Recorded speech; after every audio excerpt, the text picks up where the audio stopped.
Regularly scheduled Tuesday, February 26, 2019, Shelburne Selectboard meeting, which I call to order. The first item is to approve the agenda. So moved. Second. Moved by Josh, seconded by Colleen. I've got two quick comments on the first page. Under others present, Kate Cross is listed twice. I think C is the correct spelling of her first name. Right, I think we might still be on The two Kate Crosses? still be on the agenda. We're not quite on the minutes yet, I don't think. Nope, just Oh. the agenda. I'm in such a hurry. It's so cold out. Thank you very much. It's wonderful we have a town manager. The first item indeed, in fact, is to approve the agenda, forget everything else before. Is Josh willing to Yes, we went. motion again? Sure. Bless you, He does. bless you. Seconded by Colleen. Colleen seconds. Any discussion? Questions at all? Discussion from the audience? Hearing none, seeing no hands, those approving, please signify by saying aye. Aye. And those opposed, nay. Jamie is not present tonight and will not be, he's on vacation with his family. How dare Third item, which I've already gotten well into, but we'll need to repeat. Josh, would you repeat your motion, please? you. Sure, a motion to approve the minutes of, February 12th. February 12th? Moved by Oh, Josh, 26th. seconded by Right. Colleen. Wait a second, wait, hold on. February 12th. It is the 12th. It's yes. February 12th. Where's the February 12th? We're February approving 12th. the February 12th minutes. Oh, okay, February 12th then. I don't have those with me. Seconded by Colleen. And to return to the point about Kate, Yes, and on Spelled- page 4, spelled with a C. got that? And on page 4, they mean the same, but I think the spelling of bueno was bueno. I missed that. Thank you. Any further discussion of the minutes? Hearing none, those approving, please signify by saying aye. Aye, and those opposed, nay. The ayes have it unanimously. The next item is public comments, the first of which, as is our habit, excuse me, Doctor, we will ask from Ruth. Ruth and Kathy. All right, hello. A lot of people here, I think, probably want a public comment, so I'm just going to say one thing. So Negley and Chase, the construction management firm, is very into all of the electronic tracking and drone photos and just all kinds of stuff. And one of the things that they do to me and to Lee and to Kathy is to fill our email with photographs of the construction. And sometimes these photographs are of somebody's finger pointing at a nail. And that's it. You just get, I think today, I got 4 emails from them with photographs. I don't know. I didn't have a chance It kind of got overwhelming today. But, so I'm not really making fun of them. This is a great thing that they're doing. They're doing this for 2 reasons. One reason is at the end of construction, there's going to be a gigantic folder where they will have pulled out the photographs that show how the building was constructed. So that in the future, if somebody needs to take something apart, they'll already know how, for example, this plumbing joint looks, or where the wiring runs, or because if you've ever taken anything apart in your house, you know what happens, right? So that's one thing that they're taking these photographs for. It's for documentation of the construction itself. The other thing they're taking these for is very important. It's a quality control mechanism. There are 2 site supervisors, a senior supervisor and an in-training supervisor, and they are out there on site all of the time, walking around and looking to see what the subcontractors are doing. And if they see something that they feel is an issue, or somebody needs to come back and finish something up to specs, they take a photograph of it. Then we have the photo documentation of it. They show the photo documentation of it to the crews, and then they can go back and document again that that actually was repaired. So that is going on constantly. When these photographs first started coming in, I was kind of overwhelmed by them, and then I realized, well, most of these are really things that we need to know are happening, and we can ask about if we want, but I don't really need to understand what every single nail is for. So unless anybody has any questions, I think I'm just going to stop and let everybody else talk. Right? Anything else? Thank you, Ruth. All right. Questions on the progress of the construction? Hearing none. Dr. Metz? No, No. he's not gonna go yet. Not on the library. No, we're now open for other matters, one of which we will shortly address. I'm being told to wait, so, Well, join the crowd. and I mind my betters, as he says. We've missed you too. Any other discussion? Any other? Vivian, please. Vivian Jordan, Lakeview Co-op, we're real. Yay. Wow. Oh, Thank you. It's been a haul, but they did it pretty quickly, did a good job. I understand, Josh, this is your last meeting. Yeah. Yeah, okay. I just want to say you did the work. You did it well, you believed in what you did, and you didn't back down. Thank you. Thank you. Good luck with everything. Thank you. thank you, Vivian. Boy, we are really pleased to hear about the co-op. That's good news. That's wonderful. Yeah. Congratulations. Thank you. Are there any other public comments? Hearing none, select board comments. The honor goes first to Josh. There will be a number. The first goes to Josh in recognition of his last opportunity. Well, it's sort of somewhat anticlimactic, but I just wanted to remind everyone that it's that time of year that you need to think about getting dog and cat licenses. And this is important because, well, in addition to getting your animals vaccinated, and this is probably more critical for cats these days, given the incident of a rabid cat in Charlotte, which needs to get. But for those of you remembering that now we have this annual Dog and Cat of the Year award. And so if you get your license in by the end of March, then you get entered into the raffle. From what I understand, there are a bunch of new prizes. I can tell you that my cat has been incredibly appreciative of his term as the Shelburne Cat of the Year. I spoke with him this evening, and he sends his regards to everyone. And so if you want your dog or cat to enjoy a similar year of accolades and goodwill from the people of Shelburne, be sure to get your dog and cat license. How's that? Thank you, Josh. Mary? Thank you. A couple of things. I don't want to steal anyone's thunder, but I wanted to thank Josh for his service, of course, and really appreciated his focus on long-term planning and policy. It's good to have that balancing effect on the board. I also wanted to take this opportunity, since it's our last meeting before town meeting and our town vote, to encourage people to get out and vote next week.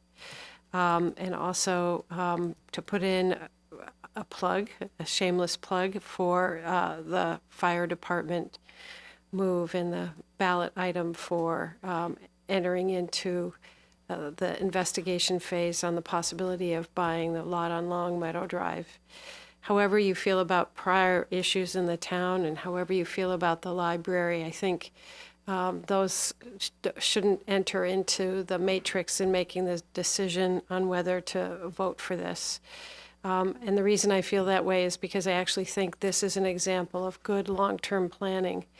I know that the fire department, the chief and his staff have been looking for appropriate sites for many, many years. That itself is evidenced by the 2007 study that was done on location for a fire department. And here we are, lo, these many years later, but we've come upon a perfect site with a unique opportunity to share costs and without the need to build anything immediately. All we're looking for right now is for a vote in favor of the first phase, which is a $50,000 half of which is being funded by the Rescue Department effort to analyze the site for appropriateness for building, and if it is, then to purchase. If anyone has any questions, I know the chief will answer them. I'd be happy to try as well, but I really think this is a good opportunity for the town and a prime example of long-term planning and taking something in small steps. Something beeped, and that tells me I've used up my time, I think. Or good enough. Thank you, Mary.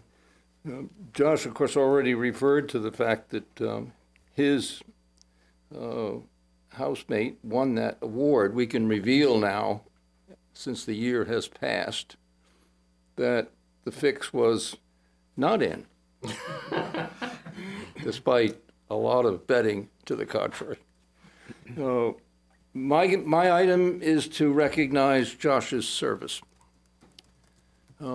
which any of us would be pleased to hear. It's a very difficult, demanding job, and it has few rewards sometimes, other than the satisfaction sitting at night that you're serving the town in perhaps one of the most important ways that you can, and you are repaying what you have benefited from by being a member of the community. And to that extent, I'd like to read to you a certificate that we've prepared, Josh, to recognize your service.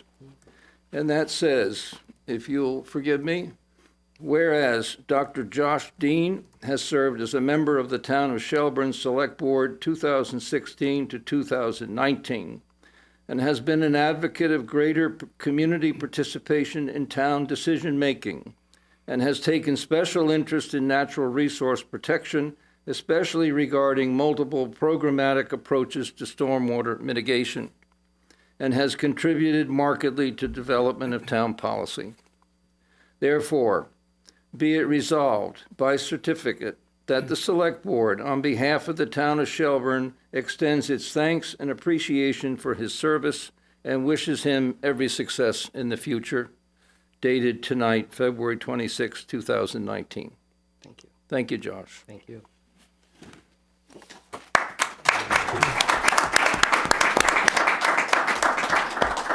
I'm sure there are others who are making their contribution and their comments, and they take maybe not quite the delicious form these do, but we'll now open to them. Colleen, I'm sure will follow. Would you like to start, Dr. Metz? Are they going to allow you?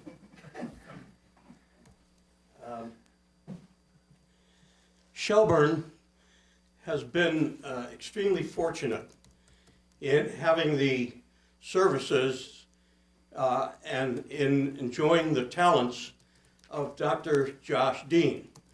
I'm pretty sure that most of the residents of Shelburne don't realize that Dr. Dean is an internationally recognized member of the veterinary profession, internationally recognized.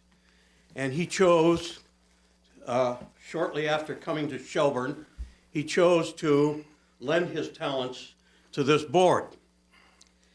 And he was willing to share his time and expertise. And I want to assure everyone, especially Claudine, that Dr. Josh Dean is in fact a real doctor. In my 46 years as a resident of Shelburne, I never have seen a public servant, if we will, subjected to the kind of harassment and discouragement that Dr. Dean has experienced. And I know that there were times when Dr. Dean was very discouraged.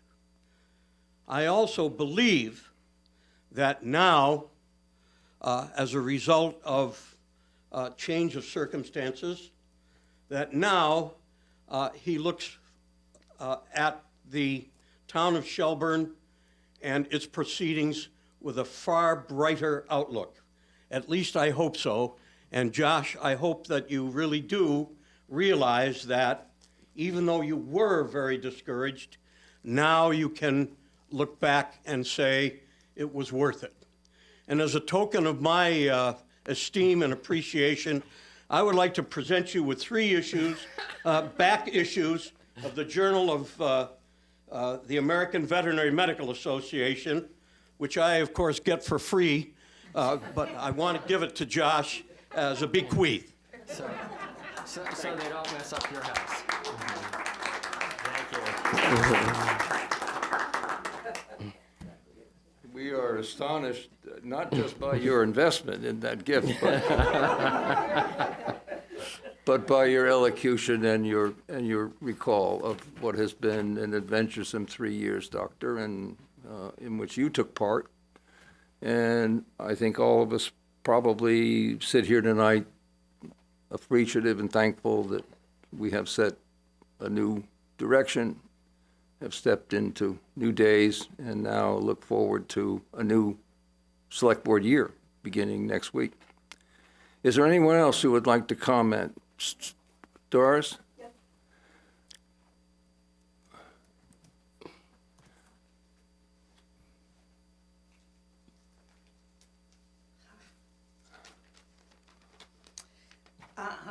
Thank you, Dr. Dean. Oh, I'm Doris Sage, sorry. Thank you, Dr. Dean, for your time and service on the Shelburne Select Board. You did your research prior to coming to the meetings. You came prepared, spoke your truth, and took a strong stand, hearing and representing the entire community of Shelburne. You posed difficult questions to the Shelburne Select Board and the community. You were fearless in the face of adversity from your colleagues on the board and in the community. Honesty, integrity, leadership, and time are some of the essential attributes to the position you held, and you gave us that. You maintained decorum in spite of verbal abuse, mistreatment, and outright ignorance from a colleague. You never reduced yourself to the level, and I salute you. On behalf of all of us who realize the heart and soul you put into this endeavor, thank you for serving Shelburne for all the right reasons. Thank you, Doris. You're welcome. Anyone else who would like to comment? Joan? Thank you.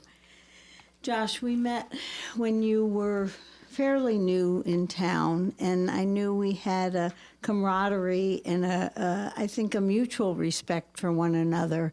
We'd have great conversations at Brugger's and among ourselves, between ourselves and among groups. You helped me be a better citizen.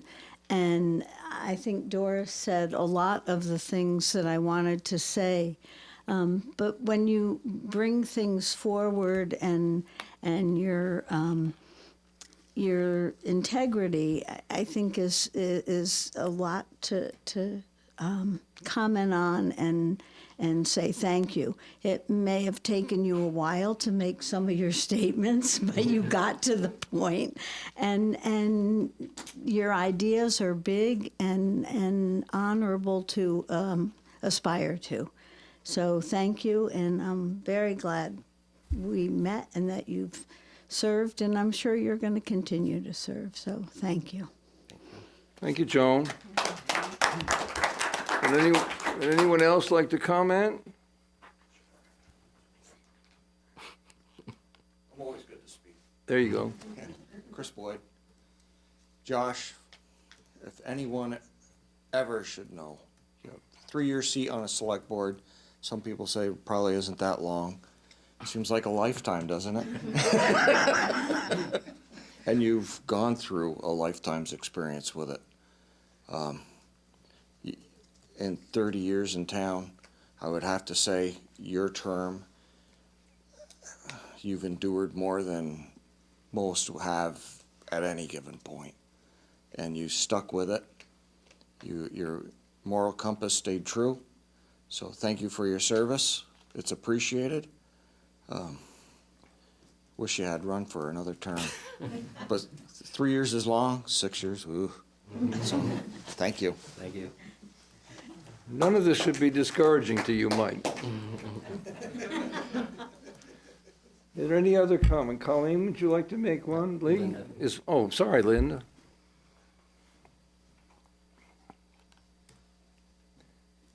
Real Falls Road.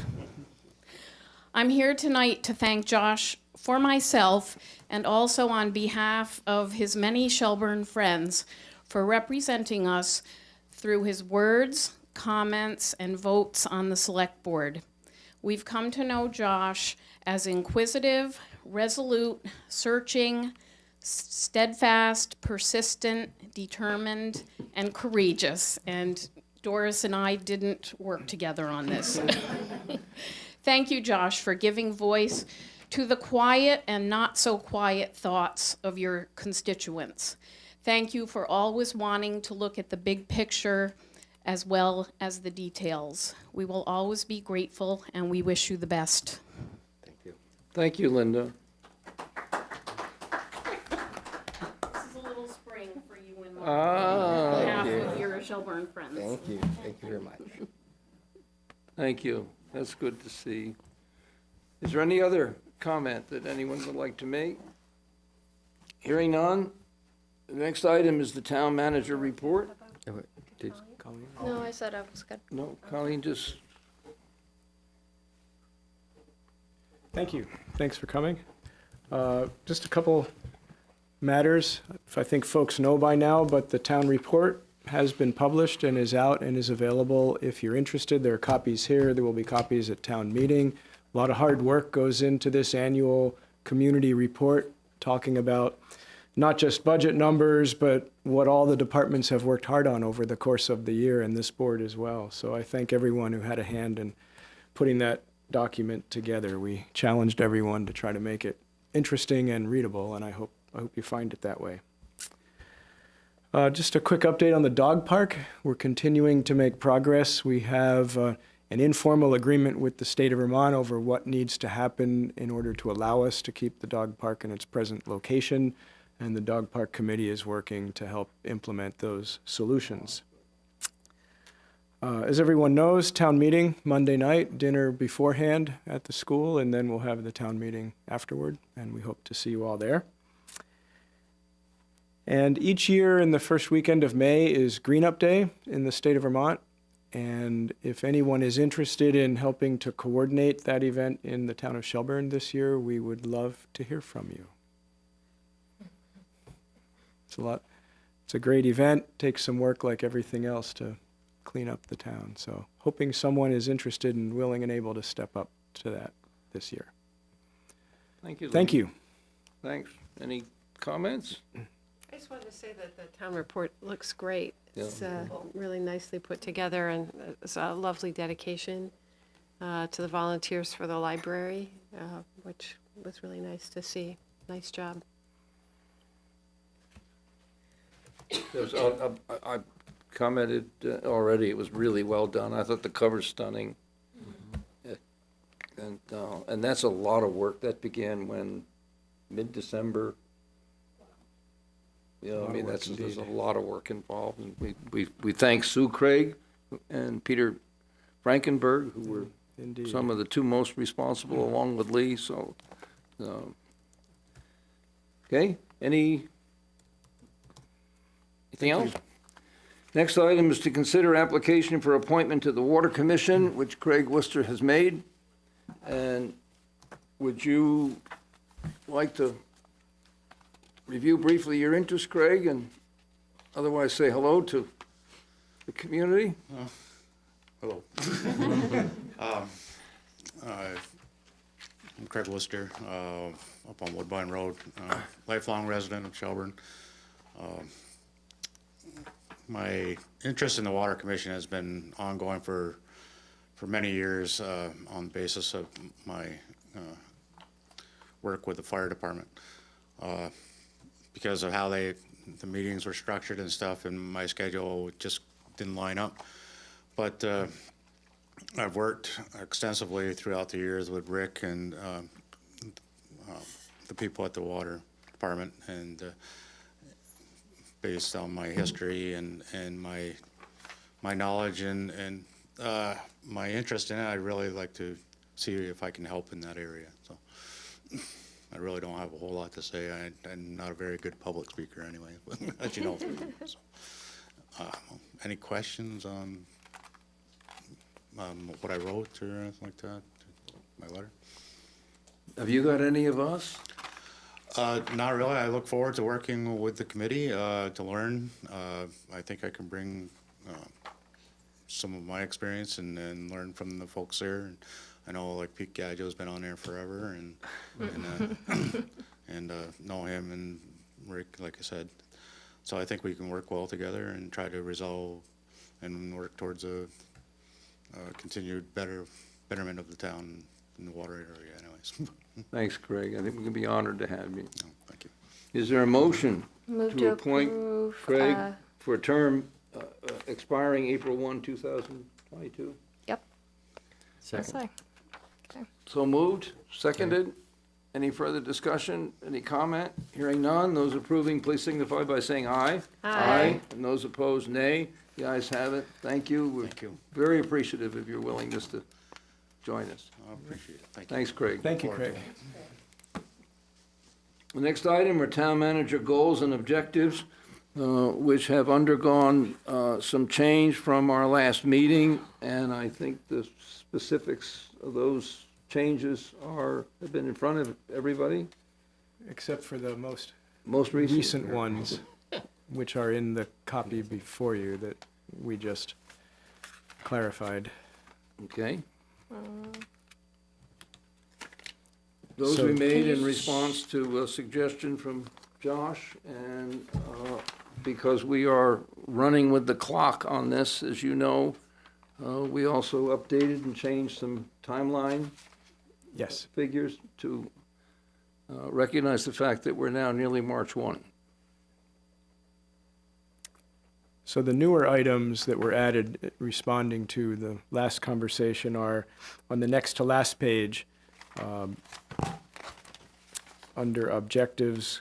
Item number 3 relates to a survey of town facility maintenance needs, which was an issue that was raised at some length.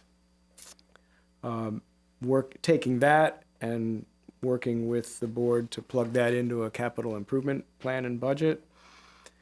And then taking that a next step to make more clear in some sort of graphic form just what all of these things mean in terms of projects, debt, timeframes, and timelines. So the whole idea of looking at bigger picture issues townwide as to what our foreseeable needs are for buildings, facilities, infrastructure. And then at the chair's suggestion, the final 2 paragraphs just relate to the notion that we all recognize these are all important issues, but things come up that we may not have been able to predict, and we may need to be somewhat flexible as we all move forward over time. That's not trying to disown responsibility for moving forward on these goals and objectives, but just acknowledging that things come up, external pressures arise, new issues may come up at this board that hit the front burner in ways we didn't anticipate. And then some dates were adjusted just to try to make them work better given where we are in this calendar year, and so everything doesn't collide in time and space for any of us. You know, we know this as a contractual basis, and I thought it was important to formalize the fact that changes will occur, no doubt.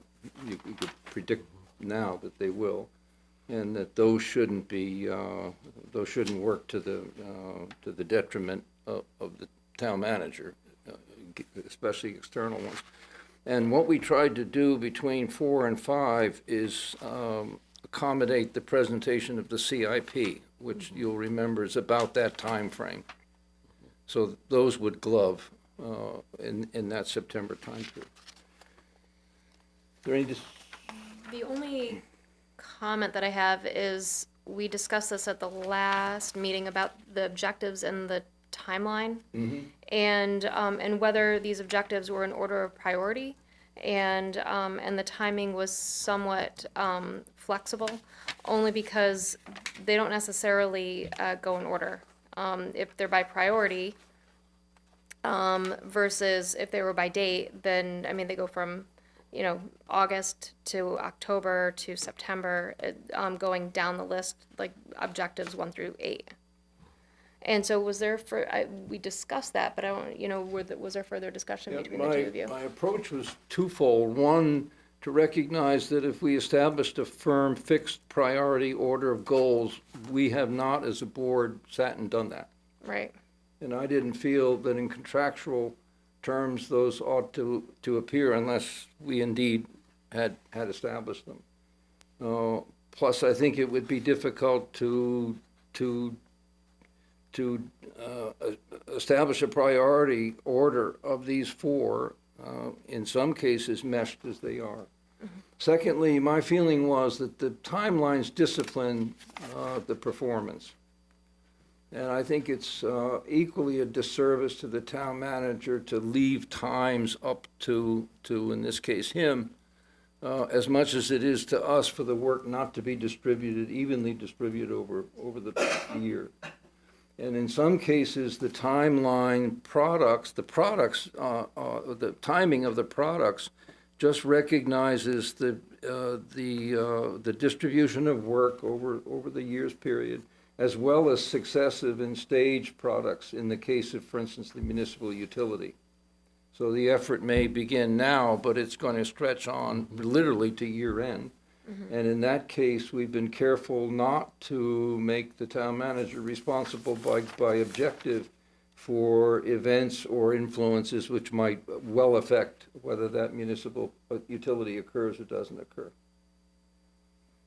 Yeah, it's an interesting challenge to try to put these into a perfect sequence because inevitably they will all overlap to some extent. So it's not like this month stormwater gets worked on and next month this topic gets worked on. So it's a tricky thing to really lay it out cleanly. And of course, as noted, all of these will ultimately be subject to our joint work plan, external pressures, and I certainly am committed to doing my very best to helping us all achieve these. Yeah. But they're not all simply within the manager's control either, because they're team efforts and involve political processes sometimes. So, but the expectation is not that we will have a published program for annual staff evaluation by October 1st. Like that's kind of like just a generality that we're hoping for. The target date. Yeah, target date. Yeah. But this isn't something that we're going to follow and then come back in a year and have this be a basis of our evaluation. No, this is just kind of what we would like to see. We're not going to fault him on the idea in some of these cases was to feed something, in that case, budget. Okay. So we wanted to, as in the case of the CIP, we wanted to feed the CIP. So we're trying to recognize there's a lot of routine performance on the part of the town manager, which isn't specified here. Yeah. And so you want to, I think we tried also not to make the evaluation of just some things and not the total performance. Right. And that's all I wanted to say publicly is that we're not using this timeline as a basis of evaluation next year. No, it's not do or die by a certain date. This is our goals as a working plan, not a basis of evaluation. Absolutely, Colleen, okay. yeah. That's helpful, thank you. One of my, two of my goals are captured in this. One is economic development, the other is energy conservation. And it had been my plan to try to introduce a resolution for the creation of a standing energy conservation committee. Not so much one for economic development. I think that's a little bit different, but I just wanted to highlight that now to make sure that that's something that people might be able to consider and perhaps get behind and won't work at cross purposes with this particular objective. the one having to do with Thousand Ward Energy Conservation Initiative. In both cases, I'm preparing a discussion for the March 12th meeting, which at the start extends to the question of what kind of committees do we want. We've had an experience of pro tem, of working groups, of advisory bodies that, and my sense was, and Mike will obviously be a contributor, that the way to begin formalizing these initiatives in some organized body is maybe to take one step back and think about how we form committees. Do we have standing? Do we have cross-cutting? Should we have an energy conservation committee and not a natural resources building kind of thing? And that's the discussion that we're preparing for March 12th. So that should lead to these things that Lee is preparing. And actually, we had an opportunity with the Planning Commission the other night to start kind of talking about that a little bit. So that's very much in the forefront, Mary. I hope so. Yeah, absolutely. Yeah. Any other? Yeah, well, first, I'd like to thank you for adding that number 5 under the initiatives, but sort of speaking to some of the kind and generous comments that were made earlier, I really would like you, both Lee and the Select Board, to think about this in a sort of a larger holistic picture, because even as it's written here and as we've done, we're tending to compartmentalize different parts of what the town does. I mean, we just spent, or the Planning Commission just spent 2 years working on the comprehensive plan dealing with zoning, planning and zoning. And we have a CIP that deals with capital investment. Nowhere in here do we really deal about town services. And I think with all of these things, I think there really is a need to try to come up with some mechanism of putting all this together in a strategic planning mode to actually look at how this all fits together in the next 5 years at least, since that's 5 to 7 years for the comprehensive plan. But sort of, and reaching out to the town and actually finding out what Shelburne wants and needs in a bigger sense that fit into these things, and not keep them separately as separate entities, but really try to put together a holistic vision for how all of these things make Shelburne a good place for the next 10, 20 years. We may have in 10 years departments called energy conservation, resource protection, community learning. I think you'd still have finance and town clerk, but we may be able to think now this coming year as for ourselves about what might be a village in town, alternate revenues. There are a whole set of activities that cut across established departments, highway, water, recreation and such. And it may be looking out 10 or 15 years that the libraries call Makespace, that these buildings are called learning centers, that are systematic record of energy use and conservation and efforts to protect the natural resource are called resource protection, and that some of our law enforcement is called compliance. And all of that may be desired and would cause a very significant, pronounced change in how this town and others do business. But I think to respect your thinking, I think you'll find over the next several years that we're going to make efforts to think out that far, that loud. And this, on the other hand, is a pretty practical, day-by-day kind of means of assessing through measurable achievement. That's the goal here, the performance of the town manager. So, Yeah, no, I think all of those are very laudable goals, and I think we need to get there. And as I said, there are a lot of things that need to be considered in all of these, and hopefully all, there are a lot of things that we'd all like to have, but they all have to be considered with the goal of making Shelburne livable for all income levels. and paid for. And paid for, yep. Thank you. Is there any other discussion on goals and objectives? No, Mr. Chair, I'd move to approve the goals and objectives. Moved by Mary, Second. seconded by Colleen. Any discussion in the public?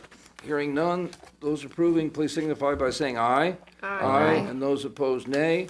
The ayes have it, and thank you. Okay, thank This is you. an agreement between us, so Lee is as responsible and interested in it, obviously, as we are. Thanks, Lee, for all Thank your you help all. with it.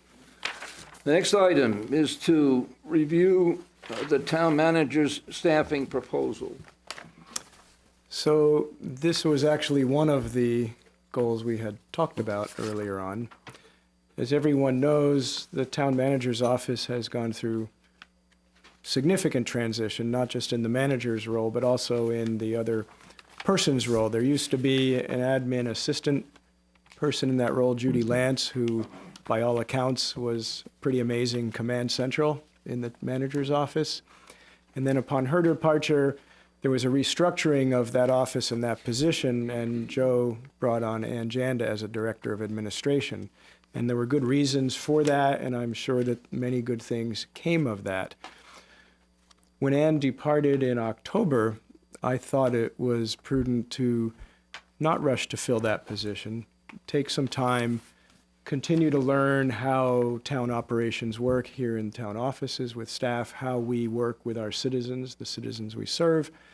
I really wanted to listen and learn to other staff about their thoughts about how that position could best serve us all, that it's not just about the manager's assistant. And to be honest, given other time and pressures, just didn't get to that. And it was also in part a cost-saving measure to hold that position open for a while. But we really need to fill that position. Talking with staff, listening to people, observing how operations happen, my sense is that we would all be better served swinging the pendulum back toward sort of a high-level executive administrative assistant in that position. Certainly not just a secretarial position, and I don't use that word in any sort of pejorative manner, but somebody who can really help all departments with the needs that we have. Some of those concepts would include human resources, having one point person for insurance research, insurance claims, workers' comp type issues.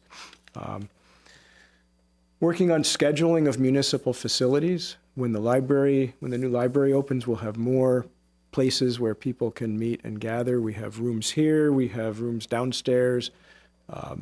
And that scheduling is currently fragmented among several different people, and it just seemed that that would be better served for everyone if there was one point person who had a master scheduling program and had a sense of which kinds of rooms and facilities are best suited for which needs. Helping to manage the CBC appointment process. There's a list on the website, there's an internal spreadsheet. As we know, that's a process that churns on an annual basis. It would be great to have someone else keeping track of all those things. So all the appointments happen timely, the advertisements go out, the interviews are scheduled as needed, and the terms of service are made certain.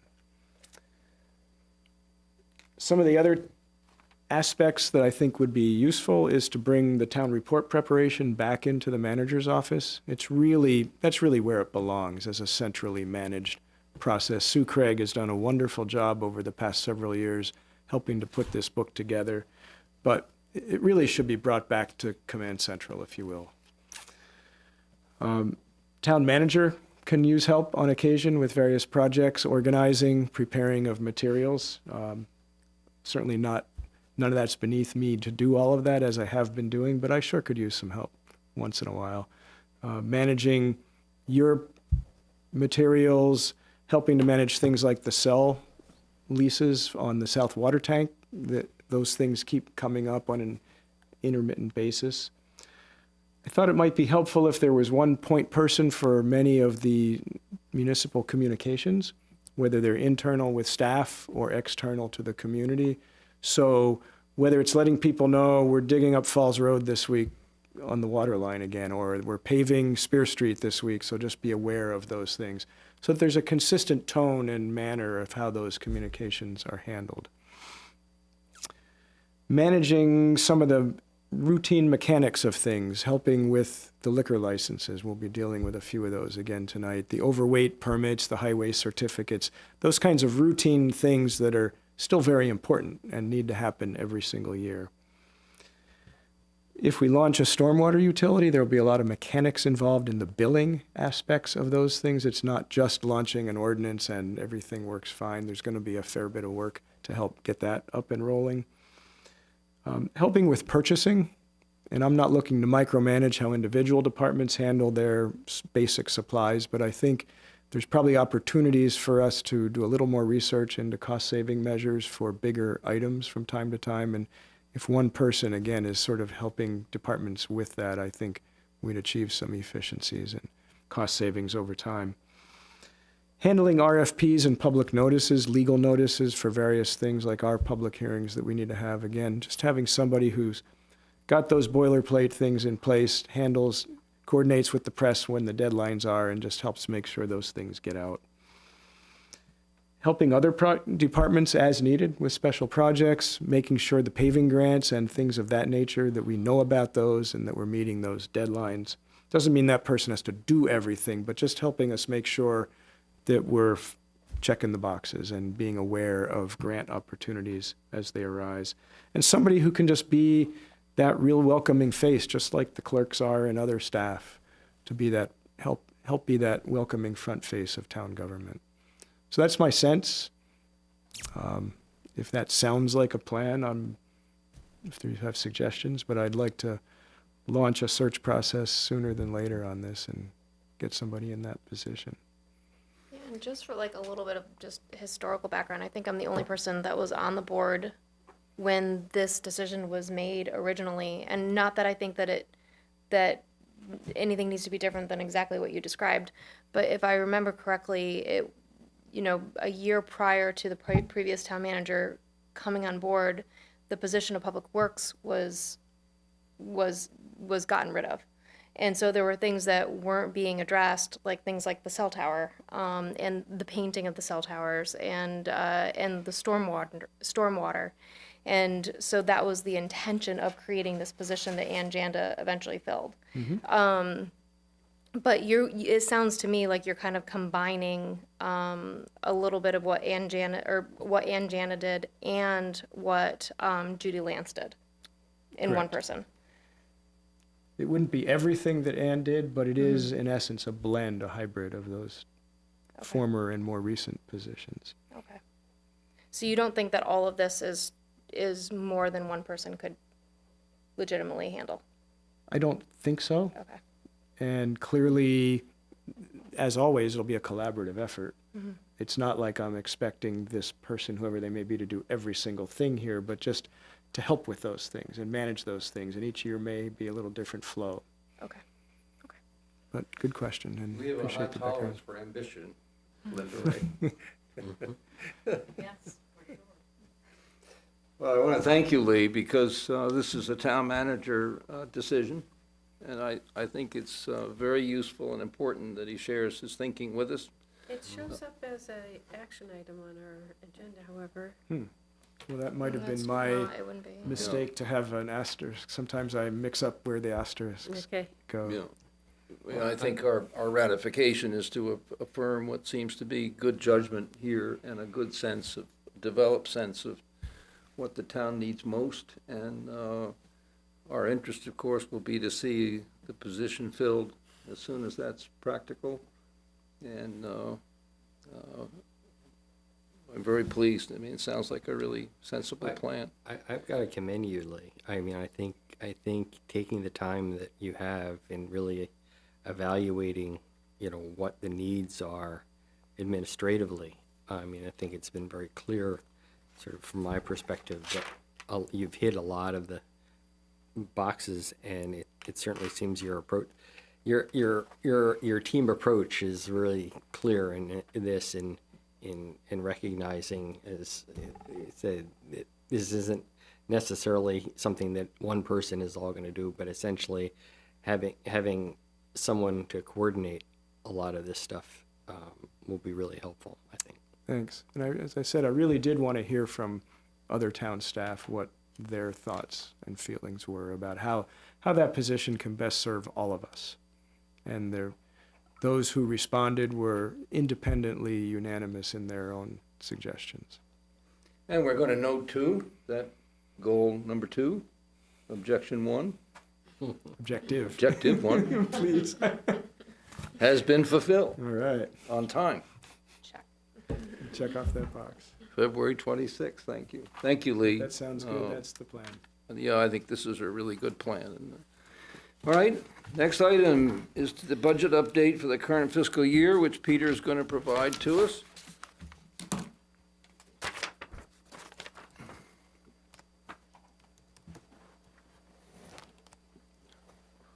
We did send out a package to the select board with the various line items. I apologize, I left out the summary page, which you may have been looking for. It was missing.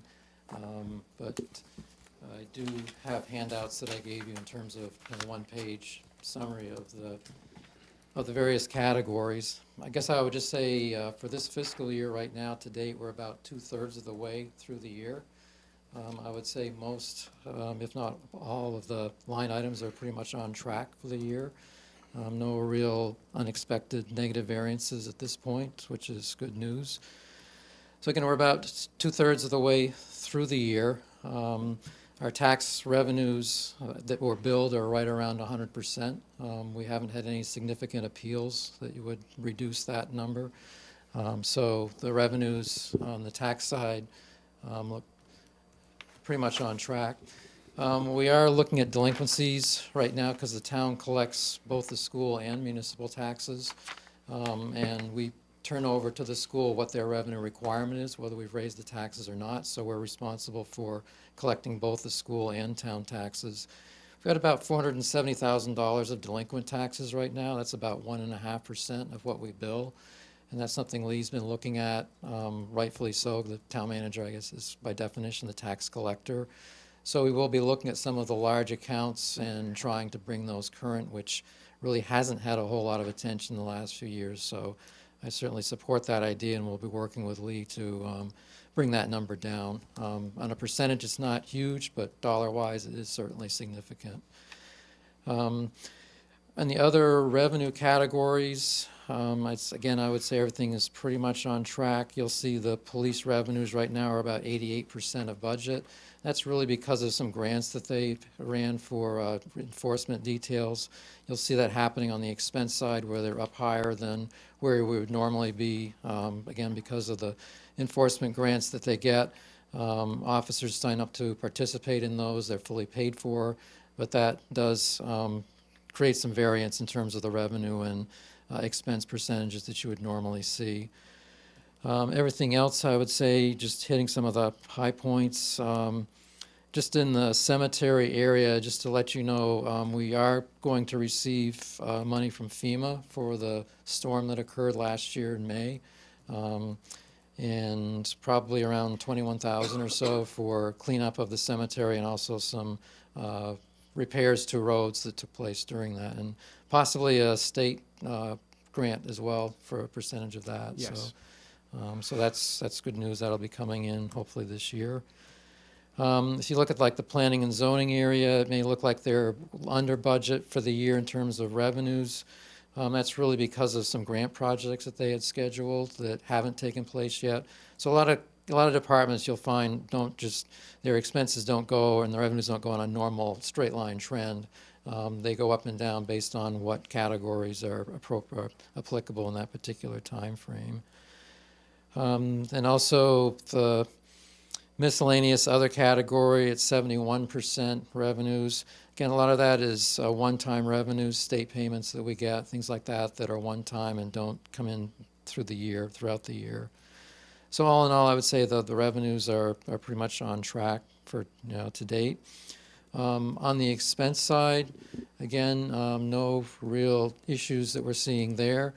I would highlight our legal expenses to date, which obviously has been an over expenditure for the last couple of years.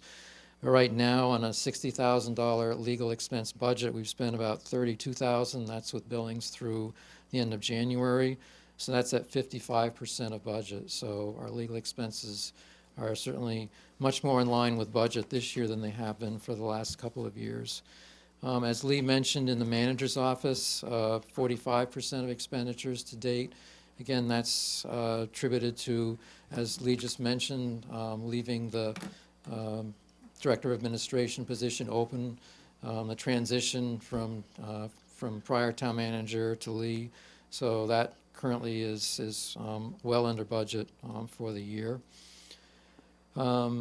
Administrative services, that covers our outside services, computer support, consultants, office supplies, that sort of thing, 45% budget. That, again, is well in line. The finance and insurance area, if you're looking at a percentage, that's at 90% of budget right now.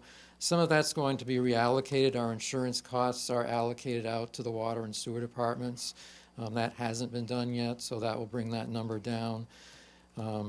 And also, the finance department shares an admin person with the assessing office, and that allocation between those two departments hasn't happened yet.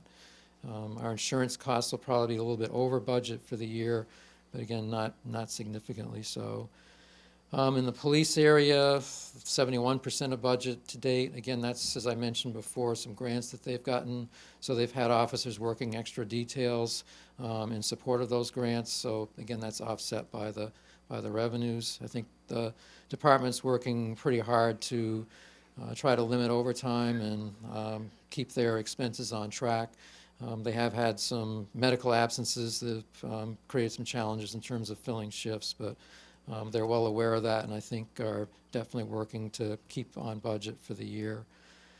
Other areas like the fire department, 22% of budget. Again, that's because of the anticipated hopefully be successful in securing a grant for some radio equipment replacements, which is a big number.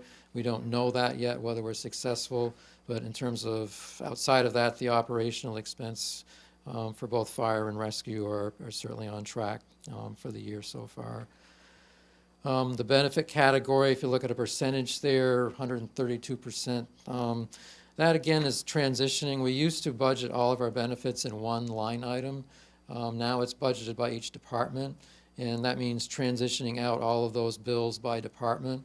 That takes a while to do that, so once that happens, that benefit line item will go away and be allocated by the departments. But again, our health insurance expenses, which is one of our biggest benefit expense, obviously, our premium increases are around 5 or 6% this year.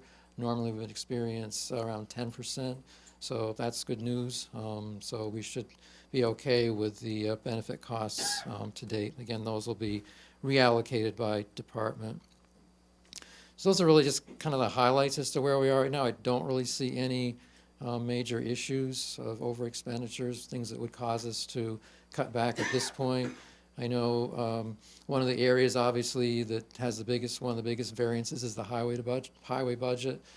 Paul, unfortunately, has had some expensive repairs with a couple of his trucks, so his highway maintenance budget, vehicle maintenance budget is pretty well spent at this point. But Paul obviously looks at every area where he can, and I'm pretty confident that he will offset those. We've had our overtime is probably up a little bit, not over budget yet, but again, because of the storms when they've had to go out and take care of the roads, there's been a lot of the increased frequency of that. Even a small storm can cause them to go out and travel every road and take care of them. So, but I'm pretty confident again with the way Paul manages his budget that He'll, if necessary, cut back on some of his summer, spring projects and be online. So that's pretty much it for the budget status. Normally, we do have our auditor come at this meeting, hopefully prior to town meeting. The audit was completed about a week and a half ago. It is in the town report. Unfortunately, the schedule of the partner that comes to do that wouldn't permit him to be here tonight. We will have him here at the next meeting to discuss the audit results for the fiscal year ending June 30th. I will say it's positive news. The fund balances and the general fund, which is the town budget, water and sewer, are all increasing. So the results were pretty positive. There is that laundry list of to-dos that unfortunately we didn't make much progress on. And we can talk about that when the partner is here to talk about that with our auditors at the next meeting. But financially, we're in pretty good shape, both fiscally for this year and I would say the way we ended up the last fiscal year. So that's a highlight. If you have any questions, certainly I can try to answer them.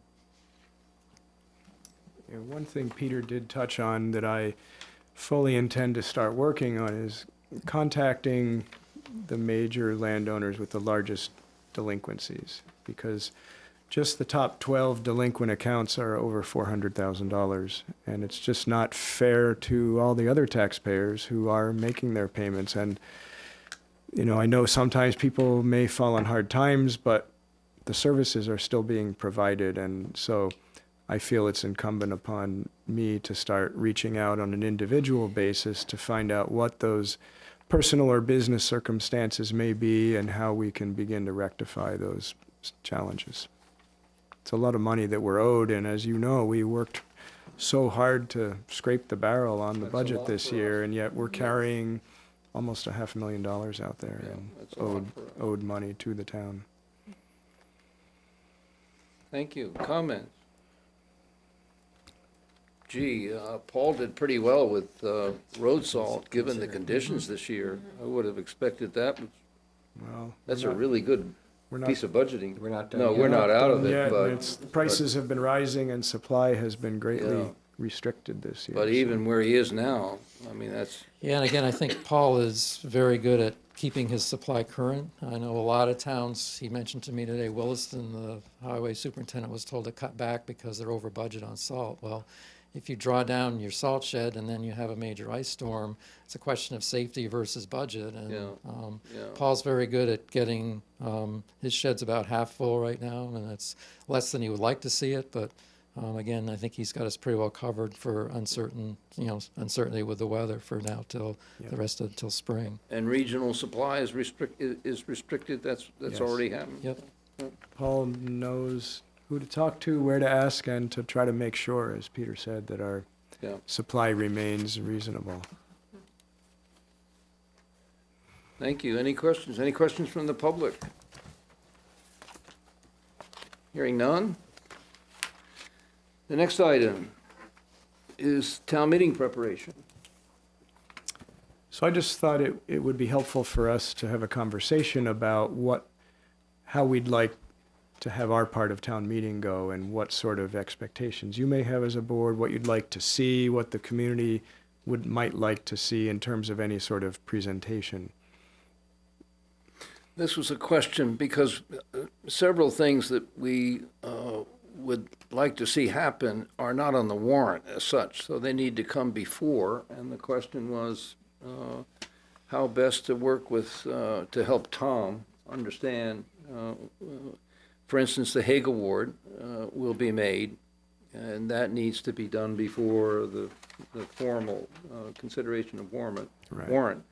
And then the question is what all of us feel would be an appropriate presentation on our parts beyond what's in the material presented, and when. And that also would have to come before the warrant itself. Obviously, there could be questions during the consideration of articles, but we're putting that aside for the moment. So, as a starter, my suggestion was we do it virtually at the end, where Tom talks about introducing the board. and provide for the Hague Award at that time, and then what all of you feel should be presentation or comments that you think should be made or remarks you'd like to make yourselves at that time. And what you might like of me or not, Yeah, I just want to be helpful, so. and at that, what, the same to be asked for Lee. My suggestion to Lee just was we just introduce the meeting, basically, introduce the warrant. Call attention to the amount of material that's in front of everybody, the willingness of all of us to respond to questions. You made the point about school budget, which is a change. Right, now that we're part of a consolidated school district, so then what used to happen, there will still be a presentation about the school budget, but it's not a formal school It's not SCS. town meeting anymore. Yeah, so, thoughts? That sounds reasonable. I mean, I think it is a difficult hybrid type of thing that you have to pull off, and that makes sense to me. Yeah. Mary? Yeah, I thought that we dropped our salaries from the budget. This is We just did. that the voters are to determine our salary. That it's not, Oh, I see, Yeah, and we we- can drop it. right. The Right. proposal in the budget is We just- zero. Right. We don't have the authority to But- set that expense. Town meeting has to. Only town meeting has. Got it. In But we our have the specific- authority to drop To it. drop it. Yes. Well, we proposed dropping it, but town meeting has the ultimate say in what happens. We can't set our own Got it. expense. We Understand. can't zero it out. We proposed in budget to zero it out, and that may or may not be town meeting's wish. So that's one of the first articles, isn't it? Soon? I Two. believe? Yeah, second, yeah. And do we not have a constable now? Isn't it Bob Lake? I believe It's, we do, Bob it is Lake. Bob Lake, It's Bob yeah. Lake. Right, but looks like it's been dropped Where? from the town ballot questions. Under Article 4, page 4. Or maybe his term isn't up? That could well be. I'll look into that. Well, good for you, Mary, I didn't notice that. We do still, don't we? Yeah. He's on the Yeah. ballot. I think is he on the ballot? Or is he just, I is thought it just so, not? Yeah. It could well be that if it's a 2-year term, that this year it would be the second year. And that's why that would have Yeah. been struck. Struck from I didn't last realize, year. I thought that was Yeah. annual. Oh, Yeah. okay. Yeah, that's just left over from last year. Yeah. And they There are have other probably- appointments like tree warden and others that are annual. Oh, see appointments, up in the first paragraph, he's got crossed out town constable for a 2-year Right, term. right. And this was last year's Gotcha. program, so- Understood. Okay, Right. thank Yeah. you. sharp eye, I didn't see that. Okay. And then, are we proposing that that fire and rescue do a separate presentation? So what we're looking at, just so everyone understands, is it's a draft script that the moderator prepared, just so we'd have a heads up on how town meeting would play out, and just to give us an opportunity to comment on that as well. Well, I would anticipate the questions would come to us, and those that we thought were more appropriately addressed by the services chiefs, Okay, we would ask them to respond to. okay. I wouldn't anticipate that they would be burdened with having to make a presentation, would you? Good question for Tom Little and for the Yeah, chiefs, how that is best and most appropriately handled. okay. Yeah, I'd like to. It's not uncommon to have a presentation about something that's new and unusual. Yeah, No. and it's complicated. So I feel like if we just trying to read through, I mean, think of how long it took us just to come up with the wording of that. Yeah, And how hard we were trying to not make it complicated, but the paragraph itself is just complicated. So I don't know how Tom feels about it and how the chiefs feel about it, but it might be useful to town people in general well, I to. think we could make an introduction of the article explaining why it's written as it is. Yeah, that's true. And then on Yep. the particulars of need or planning and whatnot, we could ask the chiefs to, for their, for their views and for the further information. But I agree. I think maybe we should be responsible to explain why this is written as it is. It's so long and what's involved and so on and so forth. And the multi-step process that Yeah. one doesn't commit. And the to three next. stages and make sure everyone's comfortable with that. Take those questions. And then there's subsidiary questions about need, perhaps timing, maybe even money. But I think the three-step process, sort of absent money and whatnot, would be ours to explain and be satisfied that those present understood and were comfortable with that knowledge. Is there a way to at least have some type of visual presentation? Even if it's just a few slides, just visually the site. illustrating this? Yeah. Sure. The chief has a nice slide presentation that he Well, put yeah, forward that's why I last thought it would be Monday nice, night. but, yeah. Yeah. It shows the site on Shelburne Road, so people know what, Shows that. It also shows pictures of the current fire department that's right. and the The and JCAT the rescue. of the- Yeah. well, I Sure, think you've we got can two, certainly you've got coordinate that. you've got two things here. One, to explain the transaction. Yep. And why it reads as it does. And maybe even a graphic would be helpful there to set out the three steps, Lee. Yep. Just in simply stated as we could. And then you have the additional information about site, the need as recorded, and there would be obviously interest in future construction. What little can be said of it, they could address that. Yep.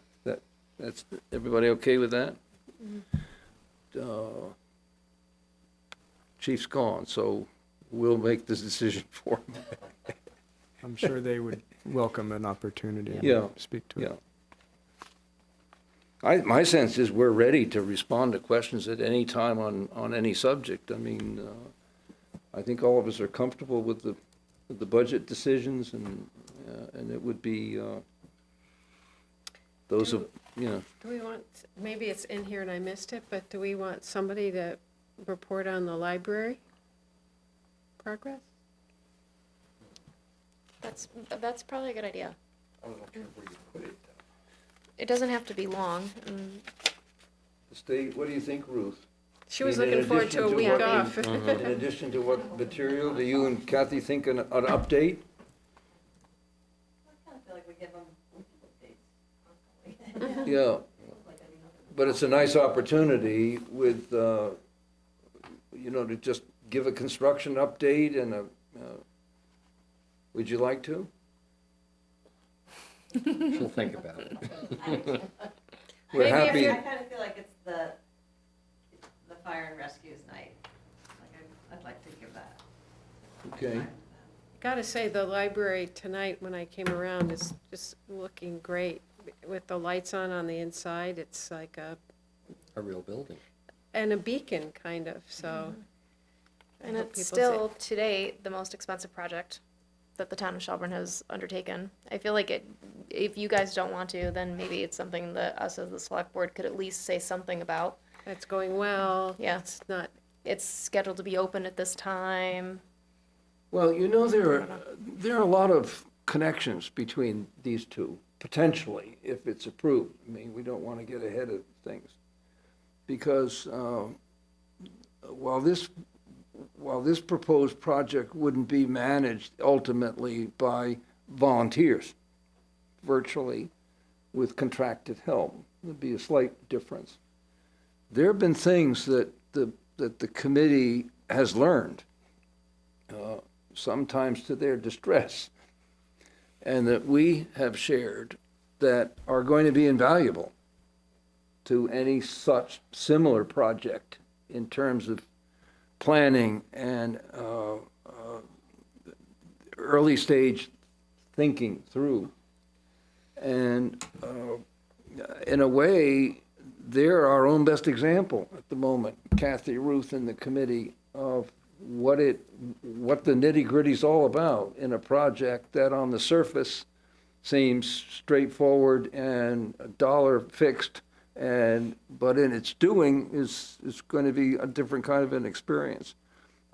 Additionally, the library raised and is raising significant amounts of money. That's a major factor potentially in an ultimate future facility construction or plan for it. So in a way, if we could connect the two simply, I don't mean, I think that would be pretty useful. Maybe we can get back to you. What we're doing is trying to sort out what we should suggest to Tom is the actual agenda prior to the consideration of the articles. But this, it would seem to me, would fall into the consideration of the articles maybe more so than in advance. Does that make sense? I mean, if we had a question it would be ideal if someone said, are you prepared, with now the effort and energy that's been expended in one project, are you prepared for a potentially future one in 3 or 4 or 5 years? That would be a wonderful entree to ask you to talk about. We're confident. We've had the experience. We think we've learned a great deal. We've integrated it into town activities, such and such. That'd be a nice opportunity. We'll leave it up to you. Huh? Just let us know. Good. We'll recruit you. That's a good idea. You got enough to go? I think so. Thank you. Any other thoughts? I think we're good. Josh? Looking forward to it. Okay. That's also not a decision. Any other I comments think. from the public? None? Thank you. Yeah. I've got a very brief report to make of you of the review of the I-Forward, the innovation, the submissions of innovative thinking on the parts of the following departments: library, the police, finance, planning and zoning, recreation, highway, stormwater, and buildings, all of whom submitted very, very thoughtful pieces, brief pieces on what's coming up in technological change terms and how might it affect your operations, how should it, what should we be thinking about in the near future. And of these, 2 I thought stood out. One was the library itself, for the notion of Maker's Place, which I thought carried a lot of weight in terms of larger, broader understandings of town activities, certainly to rec, certainly potentially to the school-town interface. I was very taken by that and by Kevin's exploration of it, and I thought he really did a wonderful job with that. The police, however, maybe edged him out, because the police took a very interesting approach to autonomous cars. That was the challenge. What happens when you have self-driving cars? And so often we think in terms of what happens to the police, but they gave equal weight to what happens to drivers and to the driving public and who's not in cars that they ordinarily are not terribly unhappy to see because they're looking for stuff. Now, you understand this is a terrible way to refer to law enforcement. I don't mean this is a real seat of the pants, take on it. But they raise very interesting questions on the nature of their service. When cars which are programmed not to have accidents, when cars which are programmed not to have drivers who may not belong in them, your service is seriously impacted. And if you take the point of view, not how we're going to fill the time, but if you take the point of view, is this still going to be a 20% demand on our budget? That's a very interesting question in near term. And it raised to me, I thought they did a wonderful job anticipating the same kinds of sea changes in law enforcement approach, from warrior to guardian. Those of us who followed it understand there's been a massive change in thinking and behavior over time in contemporary in United States, from police as warriors to police as guardian. And this autonomous vehicle is going to be, to me, very disruptive in a way that will accelerate, I think, that change.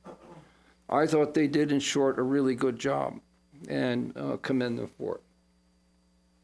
Our whole idea is following some discussion earlier tonight that, well, I know it's corny, but maybe we're going to take advantage of the 2020 budget to take some major steps forward in thinking ahead and putting money behind some of those thoughts in terms of what we want to be in Shelburne in 10 years, 10, 15 years. I think the times of, in effect, looking back and applying a certain percentage to every department, whether that's deserved entirely in terms of need, are pretty well gone. This last budget exercise on our parts made a valiant effort to debate the relative value of items, whichever department they may show up in. We've talked about centralizing. We've talked about cross-cutting things like energy conservation, economic development.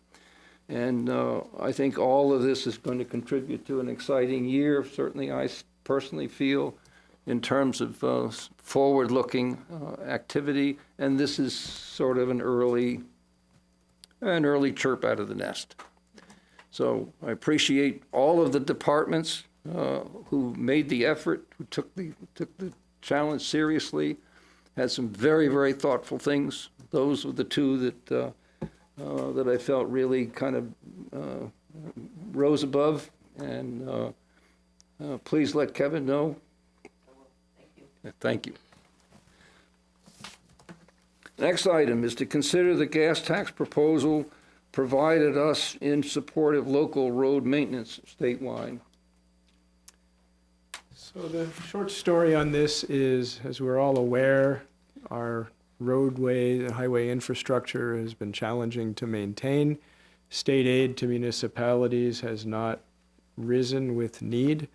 So there was a proposal floated in the state legislature to consider a 4-cent increase in the tax on gas and diesel, with those additional funds dedicated back to municipalities on a proportional approach like highway aid already is calculated. There doesn't seem to be a lot of support in committee for this. The governor has not expressed great enthusiasm for it either. There was a memo sent out a month or so back asking municipalities to consider weighing in on this. And even though it doesn't seem to have gained much traction right now, I still thought it might be worth our discussing and see whether it might be a concept that would be supported here. My feeling was that we should recognize the efforts of fellow municipalities to call attention to the fact that we don't have adequate state aid for roads. It's pretty straightforward. I have severe difficulties with regressive taxes, which fuel is very high on the list of.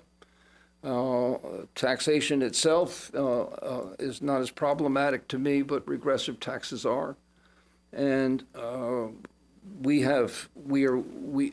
this part of this idea, which took the form of resolutions in some communities, was to attend a day, a legislative day, February 14th, which is, of course, passed.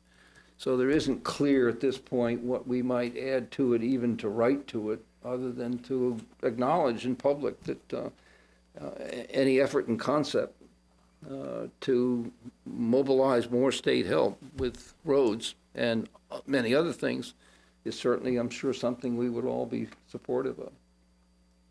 Yeah, sometimes if there's a will or an interest, it's helpful to let our legislators know where where we may stand on particular issues. Even, that legislative day, it's a once a year thing, but it's not the only time there's an ability to influence legislative outcomes. We are going to invite both legislators in, coming up. There is a major question on marijuana availability that's going to probably be in front of us, and so I think they'll address that. But in any case, my sense of this was, in concept, got to be for it. I'm not sure in practice this is the best way to try to mobilize more funding. Okay, any questions? Chris?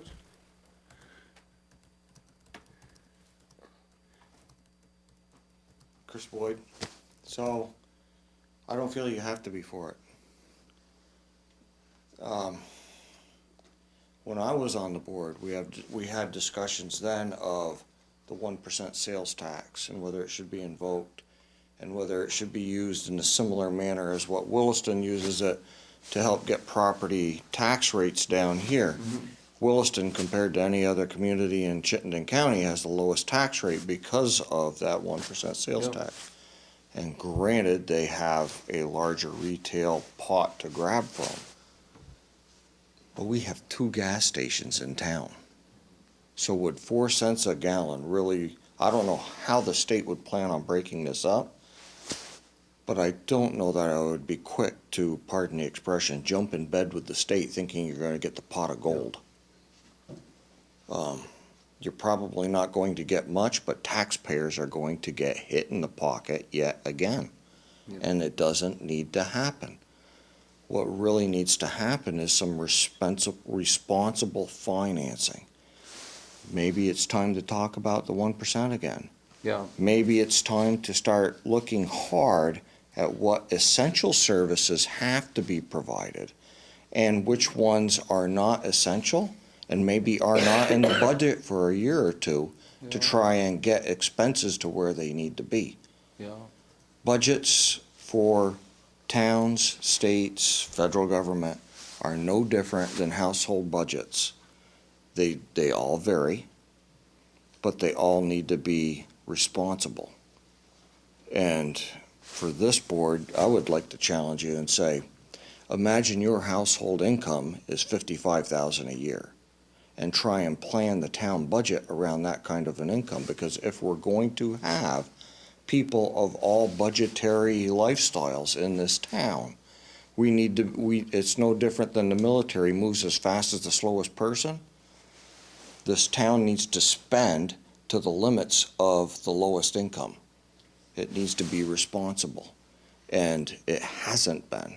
I mean, personally, I know I'm by the Alberts, I'm probably going to get skinned, but I would have really preferred to seen this year not be a year where you funded the open space fund. Personally, I think the SNRCC needs to be asked, what can we do to bring outside interest in to help preserve land, maybe give an agricultural rate to a piece of land or whatever we're looking to get or preserve, and still get tax revenue from it and not completely take that off the tax list so all the taxpayers have to pick up that slack. There's a double-edged sword to that thing, and we own over 500 acres of land. How much land do we need to own? We need to start thinking about responsible purchases, responsible taxation. It affects everybody. Enough of my grandstand. Thanks, Chris. Yeah, I mean, when you come to the meeting and pass Citgo, you think to yourself, gee, the 5 cents is just going to be, they're going to cross that out and put 1. You know, I mean, that's about as far as that 4 cents is going to go. Yeah, but we've had some. There've been a lot of conversations and communications in these last several months about alternative revenues. Some of it showed up in the town plan. Some of it came from some very thoughtful people who had ideas among them to double our efforts in collecting back taxes. Some of it, I think, will come in the challenge to talk about a sales tax without rancor, without rejection out of hand. Just talk about it rationally. Some of it is going to occur in feed discussions with municipal utility. I think it's going to shoot right through the whole year, in a sense, because we face another tough budget year coming, as everybody knows. And so the idea, surely, of setting out what might be alternate sources of revenue is something we need to focus on. This year, I'm sure it's going to be a part of our retreat as a prime item. Couldn't agree more with you in terms of your commentary. This one I thought was, I didn't quite understand, frankly, why this was up and down one thing, one time, as if it were some favorite idea that someone had, because it is regressive. The very people who are burdened potentially greatest by tax increases are people who are on the road getting to jobs. And, it's hard for me to understand how that in balance, how that's a benefit statewide, particularly in areas of the state where you drive to anything for 20 miles, So, but I'm sure all of us take your commentary seriously about alternative revenues, and all I would add would be just think about how it went with school funding and how the state broke that out, and a lot of people were angry about that. Absolutely angry about that. Yeah. I really think this may not be the golden pot, that how do they break this out, and who's going to be mad and who's not going to be. Yeah. It may not be the sweet answer everybody's expecting. Thank you, Chris. So it's up, if any of us feel we should pursue this, otherwise, It's marked as an action item yeah. on our agenda. Well, I think it's to In instruct. case you Wanna wanted endorse to endorse. I don't feel I know enough point about That's it. how I feel. Yeah. I don't know enough how- yet. like to have better numbers. Yeah, I don't know how highway funds are distributed. We might be, for some reason, on the very low end of the totem pole, and Yeah, and Chris, you bring up a good point, and I've talked about that quite a bit, about the distribution of educational funding and exactly how it affects Shelburne. This will be the same thing. I think it, Towns will get the least. I'm sorry, Mac, what? The gold towns, which we are, will get the least. Yeah. Okay, it'll be the underdeveloped town, should Yeah. I say, will get the most because they don't have the tax base. Right. So we would put in our 4%, then the carbon tax, and then this. Next thing you know, you've got a 10-cent price in gas. Yeah. Are they going to raise up the price of fuel oil? Are they going to put a 1-cent tax on all? Well, they included diesel, That- they included diesel in this, by That's the way. right, and So diesel you're talking and fuel oil is another. Increased oil. commodity Yeah. prices. Is there going to be a 1-cent tax on Yeah. natural gas? Yeah. Just tremendous amounts, Yeah. another 1 cent on whatever, so it's, would it be statewide? Would it be just localized? Yeah.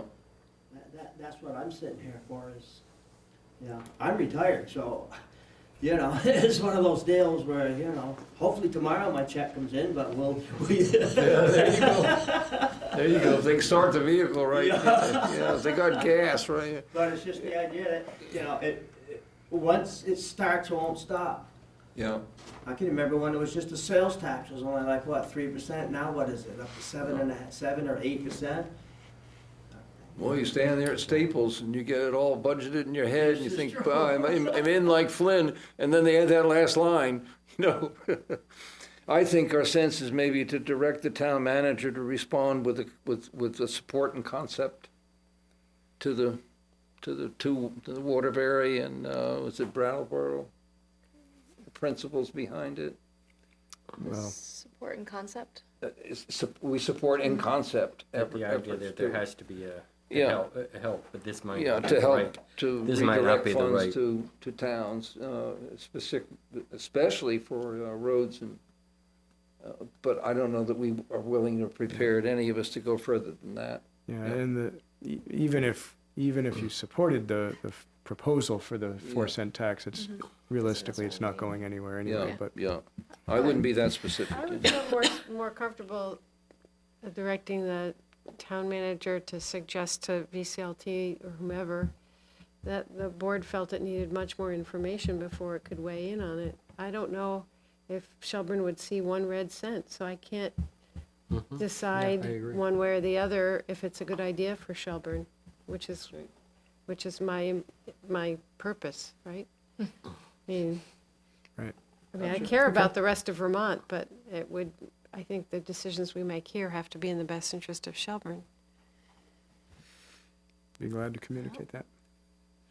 Any other discussion? Maybe if they want to come and make a presentation, and, I could be convinced otherwise. The information would be nice. Yep. Gee, that was good news earlier tonight to hear about the dog park, Lee. Good. Any other discussion? Next item is to consider recommendation for a solar vendor for the new library and town power purchase agreement, which Lee is going to introduce. I will say to you at the start that I'm a member of the committee that's making this recommendation. I don't feel that I should recuse from the decision that's made, but I will shut up. So very briefly, as you know, the library building was designed to accommodate solar panels on the roof, but due to the expense of installing and owning those ourselves, which was well north of $100,000, the decision was made early on that we shouldn't buy those and install them ourselves. But we did issue an RFP for solar vendors because there are many firms out there that will install them at no upfront cost to the owner, and then you end up buying power from that firm at a discounted rate for typically a 20 or 25-year time frame. We received 6 responses to the RFP. We interviewed 2 finalists, and the reason we chose those 2 was both for their experience in the solar field, but they also offered a very important element that the other 4 vendors did not. So everybody got the measurements for the library, figured out how many panels could fit on the roof, and estimated how much power those would generate. These 2 firms also offered to sell the town up to the legal limit of 500 kilowatts, discounted power to help support all of our other facilities that we have in town. We use a lot of electricity in Shelburne, in large part because we have 2 wastewater treatment facilities and nearly 20 pump stations all around the town, all powered by electricity. So we use a lot of power. The opportunity to save a significant amount of money over a 25-year contract was quite attractive to us. Ultimately, Can you repeat that statement again, what those 2 Sure. companies offer? So they each offered 2 elements of their proposal. One, as they all did, solar panels on the roof of the library, which is engineered and designed to accommodate it. But they also offered to sell the town power at a discounted rate from off-site solar arrays. It's called net metering. So you can put panels on your own yard or on your own home, and that power can feed directly into your home, or it can go back into the grid, and you sell power to Green Mountain Power, and then you buy power back, in essence. What these programs allow someone to do is someone else is building solar arrays elsewhere in the state.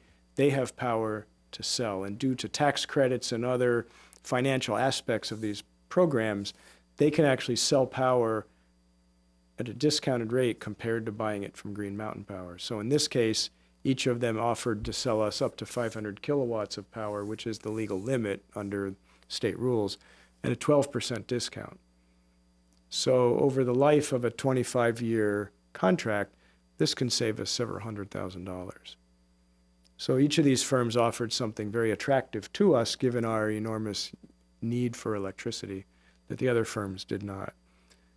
In comparing the 2 firms, which were both pretty similar in concept, the committee recommended going with Bull Rock Corporation, which is a Shelburne company, because they have solar arrays either about ready to go online or that are online. The other firm, Encore Development out of Burlington, also very experienced, has 3 projects in the permitting process, but not yet fully approved and ready to build. So we felt that Bull Rock, assuming we get to a contract that works for us, which I'm confident we would, we could start buying power from them much sooner in this calendar year, rather than hoping that other fields get approved and get built sometime much later in the year. I think that's a fair and accurate summary of how we landed on this firm. Would either one of these contracts make it, or reduce the utility of having additional solar by ourselves? So for example, if when it comes time to replace the roof on this building, if we wanted to do solar, I'm not even sure it's possible, but hypothetically speaking, would putting solar on this roof be then less useful to the town because it's locked into a 20 or 25-year contract to buy all From or a elsewhere. portion of its power from Bull Rock or Encore? My understanding is that assuming we went with one of these firms and locked in up to the 500 kilowatt max, then we wouldn't actually have the legal ability to build our own solar because we'd already be buying Maxed out. or producing the maximum. The advantage of having someone else own and manage these is that they have a financial incentive in maximizing production. So they're going to maintain the panels at their expense. Right. Where if we own the panels, we have to maintain them and clean them and look after them. So when we ran this by legal counsel, he felt that this was actually greatly Smarter. advantageous to the Okay. town for us to buy it from someone else who Great. shares the financial incentive in maximizing the output. And then we don't have the expense of installing, Understood. owning, and managing. Excellent. But under the current state rules, there is this cap of a certain amount, whether we generate it ourselves or buy it from an off-site vendor. Thanks for the clarification. That's helpful. The other aspect of Bull Rock the committee liked was that they are vertically integrated. So they do the installation. They're not subbing it out to another third party who still has to coordinate with our contractors next door here. That was thought to be an advantage as well because they do the whole thing in-house. And they are ready to work on a contract as soon as we're ready. Mr. Chair, did you say you're recusing yourself from a decision on this? No. I did not know because I made the recommendation to the board, and if we feel I should, I'd be happy to. No, the Yeah. reason I ask is I feel I should recuse myself because I know one of the principles of Encore, so I don't feel comfortable voting. Well, we accept But we still that. have a quorum, so I won't be making it difficult to move forward on the issue if I don't vote. No, my sense is that we're not competing, we have a recommendation to approve or not approve. And the fact that I was part of the recommendation doesn't seem to me, if we were competing 2 or 3 Okay, potential so sources. I misunderstood then. Yeah, So all we're yeah. doing is approving what the committee did. recommendation. Oh, then that's fine. Yeah, Yeah. yeah. I think- You're not making the choice. Ultimate choice, Yeah. okay, Yeah. fine, thank And you. if we come to a landing and a decision, then we would, of course, immediately pursue a contractual arrangement, again, working with council and get it back as soon as And we it's to could. initiate negotiations, so it's not, Okay, good. it's still a further step. That's understood by my fellow committee members? You're all set? So how would you like the motion to read? A recommendation to pursue the contract negotiations with Bull Rock Corporation as a solar vendor for the new library in town solar panels? And that for a do? power purchase And agreement. a power purchase Yeah. agreement? Yeah, Sure. and, Okay.